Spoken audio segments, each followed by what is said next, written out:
സഹകരണ പെൻഷൻകാരുടെ അനിശ്ചിതകാല സത്യാഗ്രഹത്തിന്റെ ഭാഗമായി നടക്കുന്ന സംസ്ഥാന പ്രചരണ ജാഥ ഫെബ്രുവരി 2-ന് ജില്ലയിൽ പ്രചരണം നടത്തും. ജില്ലയിലെ വിവിധ കേന്ദ്രങ്ങളിൽ ജാഥയ്ക്ക് സ്വീകരണം നൽകുമെന്ന് ഭാരവാഹികൾ മലപ്പുറത്ത് വാർത്താസമ്മേളനത്തിൽ അറിയിച്ചു. സഹകരണ പെൻഷൻകാരുടെ ന്യായമായ ആവശ്യങ്ങളോട് പെൻഷൻ ബോർഡിന്റെയും സർക്കാരിന്റെയും നിഷേധാത്മകമായ നിലപാടിൽ പ്രതിഷേധിച്ച് Kerala cooperative service pensioners association ജില്ലാ കമ്മിറ്റിയുടെ കീഴിൽ ഈ മാസം 9 മുതൽ 17 വരെ സെക്രട്ടേറിയറ്റ് പടിക്കൽ റിലേ സത്യാഗ്രഹം നടത്തും. മിനിമം പെൻഷനും പരമാവധി പെൻഷനും വർദ്ധിപ്പിക്കുക, 10% ക്ഷാമാശ്വാസം അനുവദിക്കുക, മെഡിസിപ്പ് ബാധകമാക്കുക, മെഡിക്കൽ അലവൻസ് വർദ്ധിപ്പിക്കുക, പെൻഷൻ ബോർഡിലേക്ക് സഹകരണ സ്ഥാപനങ്ങളുടെ പങ്കാളിത്തം ഉറപ്പാക്കുക എന്നീ ആവശ്യങ്ങളുന്നയിച്ചാണ് സത്യാഗ്രഹം. സംസ്ഥാന ജനറൽ സെക്രട്ടറി മുണ്ടൂർ രാമകൃഷ്ണൻ നയിക്കുന്ന വടക്കൻ ജാഥയാണ് മലപ്പുറം ജില്ലയിൽ പ്രചരണം നടത്തുന്നത്. രാവിലെ 9-ന് ഐക്കരപ്പടിയിൽ നിന്ന് ആരംഭിക്കുന്ന ജാഥ 10 മണിക്ക് യൂണിവേഴ്സിറ്റി, 11-ന് തിരൂർ, 12-ന് മലപ്പുറം,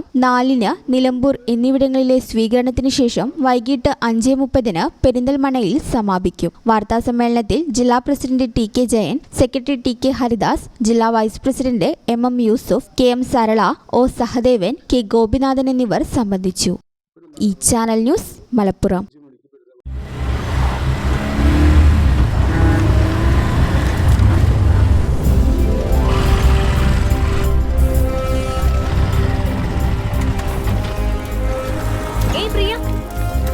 എനിക്ക് നല്ല ടെൻഷനുണ്ട്. അയ്യോ ഒരു മിനിറ്റ്.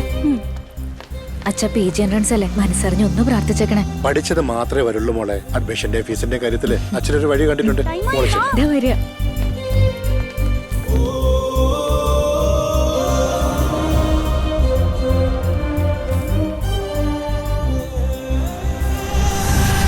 KSFE, ഈ നാടിന്റെ ധൈര്യം.